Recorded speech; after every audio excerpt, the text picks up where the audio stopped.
everyone. In today's hug, we're going to talk about nightshades.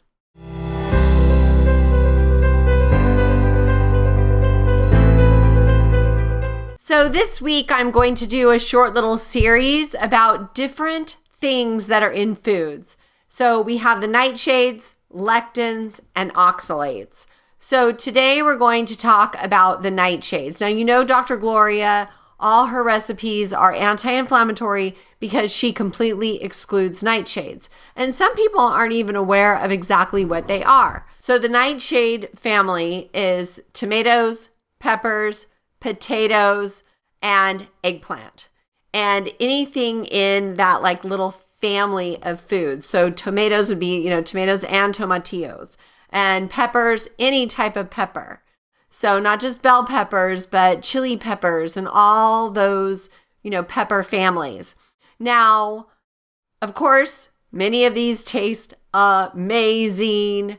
And if you don't have inflammation, it might not be a problem. Dr. Gloria has tested my body and they do not spark inflammation in me.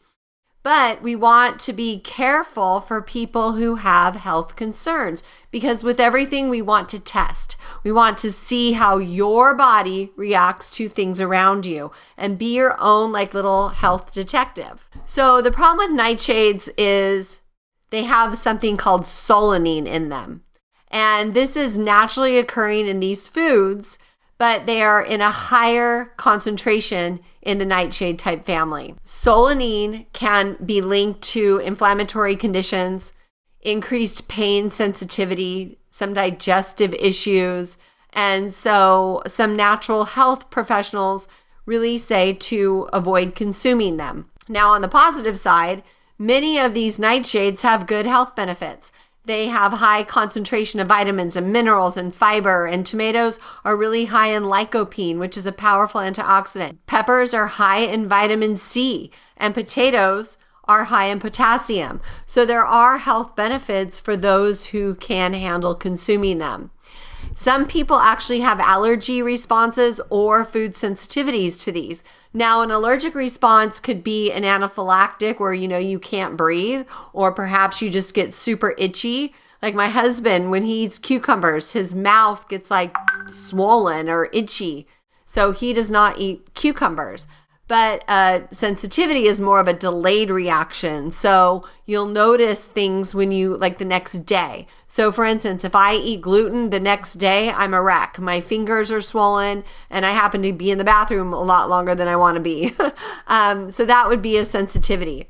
But the real thing is the inflammation, okay? The arthritis, the irritable bowel symptoms, or even autoimmune. So what do? Well, my suggestion is to be your own advocate.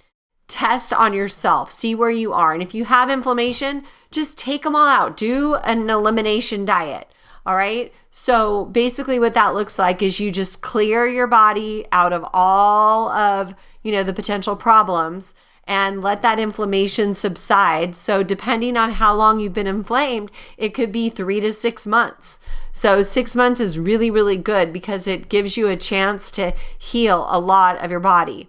And then bring it back one at a time. Like if you are just dying for some peppers, so introduce peppers one day and see what happens. You'll notice right away because like number one, you might gain like 2 pounds in a day. Okay, if you just eat a bunch of peppers on Monday, then Tuesday, you might gain a bunch of weight because it's inflammation, not because peppers are high in calories or anything. But test and see what happens and see if it triggers a response for you. But if you don't have inflammation in your body and you're healthy, then these foods are a good choice. Like I have a tomato garden and peppers, and I make a lot of foods with them, and it doesn't affect me. So just listen to your body because your body never lies. And you can also do muscle testing with your foods and see how that works out for you. I've done videos on muscle testing. Ellen has done a whole wow show about it. And it's quite a lot of fun. So we can dig deeper on that topic as well. All right. So we're going to cover a few different terms that you may or may not have heard of. And I'll tell you what it's all about and then give you some practical application this week. Okay. So happy Monday, my friends. Let's close with a big, fat, juicy hug, a Monday hug. Go out and make it a great week, and I'll see you tomorrow. Bye for now.